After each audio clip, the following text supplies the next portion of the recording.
Et bonjour à toutes et à tous, ravi de vous retrouver pour cette belle matinale de la data dans une salle qui est bien pleine. Merci encore à Artefact de nous permettre ce temps d'échange ensemble. Je m'appelle Emmanuel, je travaille au sein du groupe Carrefour et je suis en charge de tous les projets RSE qu'on va mener sur notre périmètre e-commerce, tout modèle, Drive, livraison à domicile, livraison express et sur toutes nos géographies intégrées, 8 pays du groupe. Mais le groupe Carrefour, en quelques mots, c'est en réalité 40 pays, donc une majorité de pays franchisés. Un groupe qui a 60 ans, on a fêté les 60 ans de Carrefour à Sainte-Geneviève-des-Bois en 1963, on avait le premier hyper Carrefour qui s'est développé. Aujourd'hui, c'est 12 000 magasins répartis dans le monde, la moitié en France, c'est 90 milliards d'euros de chiffre d'affaires dont la majorité est fait en France. C'est un groupe qui, depuis 2018, est très engagé pour les sujets de transition alimentaire. Comment est-ce qu'on offre à nos clients de meilleurs produits à des prix plus accessibles, notamment sur les sujets de santé et nutrition ou encore d'impact environnemental, et qui s'oriente de plus en plus vers le digital. Et notamment quand on parle d'e-commerce, évidemment le e-commerce, comme tous les retailers historiques et français et qui sont un peu anciens comme Carrefour, représente une part minoritaire dans notre chiffre d'affaires, mais se développe très fortement et on est sur une très forte courbe de croissance sur ce périmètre-là. Donc il était nécessaire de travailler sur l'enjeu de réduction des émissions de gaz à effet de serre. Ce dont je vais vous parler ce matin, c'est comment est-ce qu'au fond la data, nous utilisons la data chez Carrefour pour pouvoir bâtir un plan. D'abord, un diagnostic des émissions de gaz à effet de serre et puis ensuite un plan d'action qui nous permette de cibler les actions prioritaires à mener pour pouvoir réduire à la source les principales sources de gaz à effet de serre, ne pas diluer les ressources et avoir le plus d'impact et de résultats possibles. Au fond, c'est de se dire comment est-ce que lorsque vous passez votre commande, peut-être pour chacune et chacun d'entre vous, en drive, en livraison à domicile avec votre smartphone ou votre PC, eh bien, quelles sont les émissions de carbone qui sont générées et comment derrière est-ce qu'on vient les réduire. Vous voyez, très classiquement, vous avez, à mon avis, beaucoup d'entre vous, sur votre smartphone, ce type d'application, celle-ci est Carrefour, mais d'autres enseignes.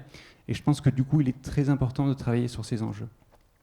J'ai choisi pour la suite de vous montrer cette illustration parce que je pense qu'on se reconnaît, pour beaucoup d'entre vous, dans cette image. Et je voulais vous proposer une petite activité, qu'on puisse faire plus connaissance avant de partir dans le vif du sujet. Si on arrive aussi au milieu de la matinée, je pense que ça peut être pas mal de se dégourdir, un peu de s'échauffer.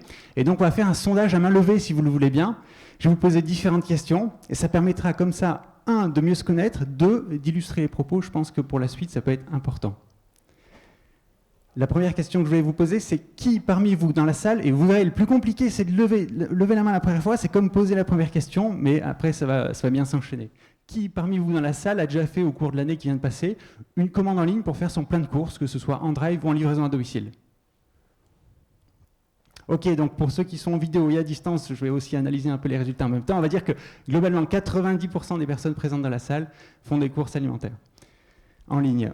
Ensuite, lorsque vous faites ces courses-là, la question c'est, je vais vous énumérer les deux possibilités, on votera après, c'est est-ce que vous utilisez prioritairement votre smartphone ou votre PC? D'abord pour le smartphone, parmi ceux qui font les courses en ligne. Et pour le PC? Ok, donc là on s'en sort avec une majorité de personnes qui utilisent le PC, 60%, disons 40% sur le smartphone. Quand vous faites vos courses en ligne, toujours pour ces mêmes personnes, est-ce que vous préférez le drive ou la livraison à domicile? On commence avec le drive. Et sur la partie livraison à domicile, on est à peu près équivalent. Et enfin, j'ai une troisième question, et ça va nous mener directement dans le vif du sujet. Je vais vous énumérer plusieurs sources d'émissions carbone qui, finalement, sont le fruit et sont l'impact de la commande que vous avez passée. Et vous devrez me dire, selon vous, quelle est, pour vous, la source d'émissions principale. Donc, 1, l'infrastructure numérique qui sert à héberger les sites et applications sur lesquels vous avez passé commande. 2, l'entrepôt et les magasins qui ont servi à préparer votre commande. 3, les produits qui sont à l'intérieur de votre commande. Et puis 4, la partie remise de commande, que vous veniez en drive avec votre propre véhicule, à pied, ou que vous fassiez livrer à domicile. Donc on y va, on commence. Qui pense que la majorité des émissions carbone est portée par les infrastructures numériques? On est proche du 0%, même sur du 0%. Qui pense que ce sont les entrepôts et les magasins dans leur fonctionnement avec les consommateurs d'électricité, de gaz, etc. Ok, on a 1% à peu près. Qui pense que c'est maintenant les produits qui composent la commande? Ok, on est à 98%. Et qui pense enfin que c'est le retrait de la commande? C'est le dernier pourcent qui nous reste. Ok, en fait, ce sujet-là, il était très important. Pourquoi? Parce qu'il nous permet de se dire que parfois, on peut avoir un certain ressenti, une certaine perception de ce qui représente l'impact carbone d'une commande, ou d'un service, ou d'une usine, etc., mais qu'il faut l'objectiver et pouvoir l'analyser de façon factuelle. Ce qui est très très intéressant ici, c'est que je pense qu'on a un public très averti, parce qu'on nous dit très souvent que c'est les infrastructures numériques, quand on pense au e-commerce, qui génèrent le plus d'émissions de gaz à effet de serre. On nous dit aussi que c'est la partie livraison. Et là, ce qu'on a remarqué, c'est que 98% des personnes ont bien ciblé les produits. Et si on regarde à l'échelle du groupe Carrefour, là, ce sont nos émissions carbone qui sont représentées sur ce graphique derrière moi, qui est peu ou prou de la même composition que d'autres retailers alimentaires. On s'aperçoit que 98% de nos émissions, c'est du scope 3. 80% de ce scope 3, c'est les marchandises et les produits qu'on vend. Et donc, on a un gros challenge à relever, parce que nos émissions directes sur le scope 1 et 2 ne représentent en réalité que 2% de nos émissions.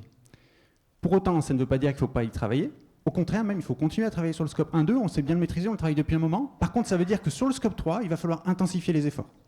Et intensifier les efforts, ça veut dire quoi? Un groupe comme Carrefour, ça veut dire que, on a pris une mesure qu'on a annoncée en novembre dernier. On a dit à nos 100 plus gros fournisseurs, qui sont quelque part les 100 plus gros industriels agroalimentaires de la planète, qui seraient déréférencés s'ils ne prennent pas une trajectoire de réduction d'émissions carbone, soit 1,5 degré d'ici 2026.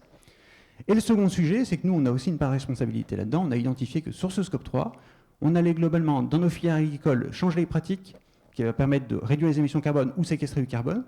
2, vendre moins de produits animaux et plus d'alternatives végétales aux produits laitiers à la viande, qui sont dans notre top au niveau des produits en termes d'émissions. Et puis aussi, on va avoir un travail en disant qu'il faut vendre moins de carburant, notamment dans nos stations-service, et évoluer vers de l'énergie électrique ou vers d'autres énergies. On pourrait imaginer demain de l'hydrogène vert. Maintenant, si on fait le focus sur la partie e-commerce, sans grande surprise, même si ce n'est pas clairement représenté sur ce graphique, le scope 3 en tout cas est prépondérant sur l'activité e-commerce avec 96% qui est lié aux produits qui sont vendus. Vous retrouvez ensuite le retrait des commandes par les clients que nous avons intégré dans notre scope 3 en considérant qu'il fait partie à part entière de la responsabilité de Carrefour en termes d'émissions. Et puis les livraisons du dernier kilomètre et enfin de façon beaucoup plus epsilon, l'approvisionnement de nos entrepôts en marchandises. Et si on se focalise maintenant sur le scope 1 et 2, on s'aperçoit que la grosse majorité, c'est lié aux énergies fossiles, gaz, fuel, qu'on va pouvoir utiliser notamment pour le chauffage de nos entrepôts ou magasins. Ensuite, les fluides réfrigérants qui ont un fort impact sur la partie climat. Et puis enfin, en tout dernier, les consommations d'électricité. Et ça, derrière, ça nous permet d'atterrir à notre engagement qu'on a pris, d'atteindre la neutralité carbone pour nos activités e-commerce d'ici 2030, pour le groupe d'ici 2040, qui fait que sur notre scope 1 et 2, on a un engagement de réduction de 50% d'ici 2030 en termes d'émissions, 70% d'ici 2040, et sur le scope 3, avec les 3 leviers prioritaires dont je vous parlais tout à l'heure, de 29% d'ici 2030. Et ce qui, effectivement, si on ramène en masse, on se rend compte qu'on a une réduction beaucoup plus conséquente de nos émissions scope 3. Et pour ce qui est cette fois-ci des priorités qu'on s'est fixées, justement, grâce à ces indicateurs, elles sont très claires, on en a 4. La première, c'est justement, comme on le fait pour le format magasin, pouvoir faire évoluer l'offre produit. Donc là, je vous ai parlé d'une mesure qu'on a prise auprès des fournisseurs, des mesures qu'on va prendre de façon plus macro. Et puis en e-commerce, ce qu'on a fait, par exemple, c'est le panier mieux mangé. Le panier mieux mangé, c'est sur carrefour.fr, c'est disponible, vous pourrez le tester si vous le souhaitez. Vous passez une commande avec différents articles. Au moment de valider la commande, nous allons, nous, Carrefour, vous proposer de substituer des produits par d'autres, d'accord, dans un écart de prix qui est cadré, pour qu'il y ait une certaine cohérence dans la proposition, mais en vous disant, vous avez choisi un jambon de marque X, vous avez le même jambon dans un écart de prix qui est bordé, qui est garanti sans sel nitrité, qui est en bio, qui a, quand on avait l'éco-score, donc c'était l'affichage environnemental des produits, qui a un meilleur éco-score, ou même un meilleur Nutri-Score, on vous propose de l'emplacer. Donc là-dessus, on a aussi un pouvoir de se dire, on agit en amont et on agit en aval sur la partie client. Le second sujet, c'est de réduire les émissions de gaz à effet de serre sur la partie transport du dernier kilomètre, en n'oubliant pas aussi la part liée au client. Et de se dire, Carrefour, lorsqu'on fait le choix de développer certains drives, dans certaines zones, plus de drives piétons, peut avoir un rôle à jouer là-dessus. Et également sur la partie du dernier kilomètre, on a développé par exemple les green slots. Et là aussi, il a fallu la data. Notamment, on a été aidé donc, par Artefact sur ce sujet-là, en se disant comment est-ce qu'on peut proposer à des clients certains créneaux plutôt que d'autres. Le client choisit 14-16, on lui dit non, on préfère 18-20 heures parce que on organisera mieux nos tournées dans ce sens-là, et en plus de ça, on permettra de réduire l'émission de gaz à effet de serre. Le troisième sujet, c'est la réduction des consommations d'énergie, énergie fossile en priorité, via ensuite l'électricité, et puis le quatrième sujet, de limiter les fuites de fluides réfrigérants dans l'atmosphère, ou alors, solution plus radicale et efficace, on remplace le groupe de froid et on remplace les fluides qui servent à faire fonctionner ce système frigorifique. Et pour terminer aussi, juste vous dire qu'une stratégie d'e-commerce responsable, évidemment, le climat est non négociable. Il est prioritaire. Vous l'avez vu, toutes les entreprises aujourd'hui ont des engagements sur le climat, mais de se dire qu'on a aussi 4 autres priorités en plus du climat chez Carrefour et qu'on a aussi besoin de data. On parlait tout à l'heure de ce qui a été mis en place sur le food waste pour réduire le gaspillage sur la partie viennoiserie. En entrepôt e-commerce, vous arrivez sur un produit en date courte, il faut pouvoir le valoriser comme vous le faites en magasin avec des promos sur les DLC courtes par exemple, mais il faut le faire en e-commerce. Deuxième sujet, c'est l'emballage de préparation de commandes, qui pour le coup est spécifique au e-commerce, puisqu'on va emballer les commandes pour le client. Le troisième sujet, de se dire que tous les produits dits de transition alimentaire responsable, l'anti-gaspi, le vrac, de la consigne soient dispo sur carrefour.fr pour tous nos clients. Et enfin, le quatrième sujet, qui du coup, finalement, est un des 5 axes prioritaires, est l'accessibilité du e-commerce. Pas seulement l'accessibilité numérique, qui est essentielle, nécessaire, sur lequel on travaille fortement, mais aussi l'accessibilité physique. Et de se dire que pour des personnes âgées qui sont éloignées du numérique, qui ont besoin pourtant de cette solution, il faut pouvoir leur apporter. Pour des femmes enceintes, pour des personnes handicapées, se dire, tiens, en termes logistiques, comment est-ce qu'on trouve de nouveaux modèles de livraison? On va livrer, par exemple, non plus sur le palier du client, mais pourquoi pas au domicile du client? Pourquoi pas ranger ses courses de produits frais dans le frigo, mettre ses produits secs sur la table, et de se dire, comme ça, on rend le service e-commerce vraiment accessible à une large part de la population. Merci, et je reste dispo pour les questions maintenant, ou également après sur le temps que ça a prévu. Merci beaucoup, Manuel.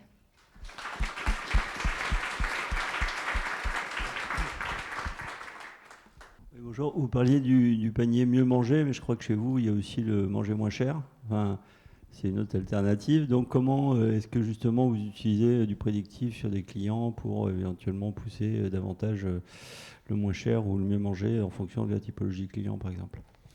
Alors, le panier anti-inflation, en fait, oui, le principe est assez simple. Vous choisissez un produit. En fait, si le même produit équivalent, les barquettes de fraises existent en promo, ils sont proposés moins cher en prix kilo, alors on va vous les proposer de les substituer. Comment on le choisit? J'allais dire, nous, Carrefour, on ne fait pas d'arbitrage. On propose ces 2 algorithmes à la fin de notre panier d'achat. Le mieux manger, le promotionnel. Et ensuite, c'est au client de faire le choix sur les 2. Maintenant, effectivement, en termes de promotion, ce qu'on voit de façon efficace, c'est quand je parle tout à l'heure de réduire les consommations de produits animaux et donc de favoriser les alternatives végétales. On a de fortes ambitions de croissance sur les ventes d'alternatives végétales. Et bien, très concrètement, on s'aperçoit que quand on organise des semaines de promo, donc je ne peux pas vous donner les chiffres de croissance, mais quand on organise des semaines de promo spécialisées sur les produits véganes et qu'on pousse en avant certaines offres de nos fournisseurs, on a des courbes de croissance qui sont vraiment exponentielles sur ces temps-là. J'avais une deuxième petite question, moi, vous y avez partiellement répondu dans l'intervention, qui est justement les nouveaux services ou retour un peu à l'histoire sur le vrac, enfin un certain nombre de pratiques vertueuses que vous développez. Est-ce que justement, dans quelle mesure elles pourront être compatibles avec du e-commerce? C'est pas évident, les emballages réutilisables, tout ça, quoi. La consigne, vous l'avez mentionné. Alors, c'est de trouver de nouveaux modèles. Par exemple, sur le vrac, on sait que du vrac qui fonctionne en magasin, qui réduise réellement l'emballage, c'est du vrac qui est déjà moins cher pour le client que le même produit emballé, si on veut vraiment favoriser l'acte d'achat. Sinon, on se rend compte qu'il n'y a pas d'acte d'achat. Qui plus est, en magasin, on peut aussi proposer le fait d'utiliser son propre contenant. Et là, on ajoute une remise additionnelle. Le client vient avec son propre bocal plutôt que d'utiliser un sachet Kraft. On rajoute 10 centimes. C'est l'opération ramène ton contenant. Sur la partie e-commerce, effectivement, sur la partie vrac, on est un peu coincé. Coincé pourquoi? Parce qu'il y a différentes difficultés opérationnelles, et notamment en termes de coût, on a un préparateur de commande qui va préparer pour vous la juste quantité. Et donc, cet effet prix, forcément, on le perd.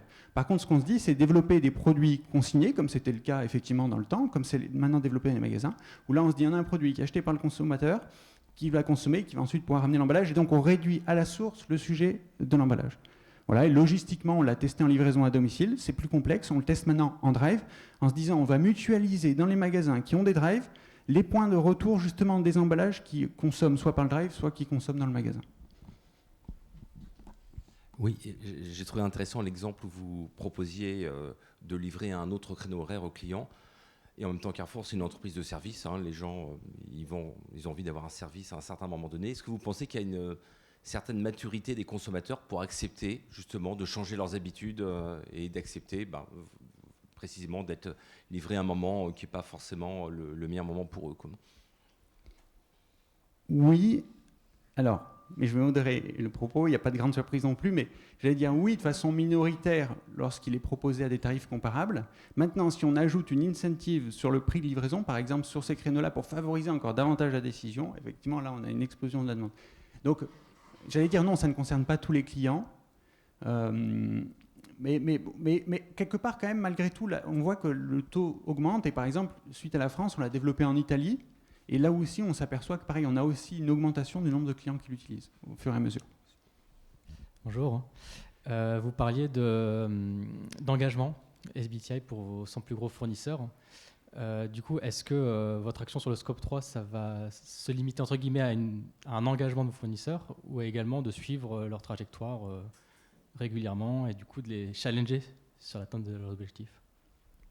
C'est exactement ça, c'est-à-dire que cet engagement-là, c'est une toute première étape. Je n'en ai pas parlé, mais on a la plateforme 20megatonnes.com qui a été développée, dans laquelle on demande maintenant à nos fournisseurs de venir reporter, 1, indiquer s'ils sont certifiés SBTI, 2, indiquer leur trajectoire de réduction d'émissions, et 3, nous indiquer leurs émissions effectives au fil des années.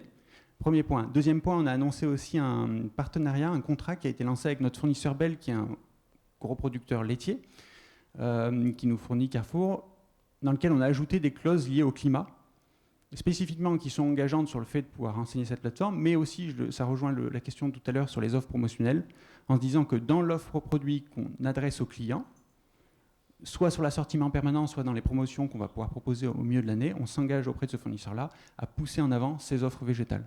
Puisque cet acteur-là, parmi d'autres acteurs qui sont très engagés sur le sujet, effectivement, eux aussi sont en train de développer des gammes végétales là et ont besoin quelque part qu'on travaille ensemble à vendre et mettre en avant ces produits.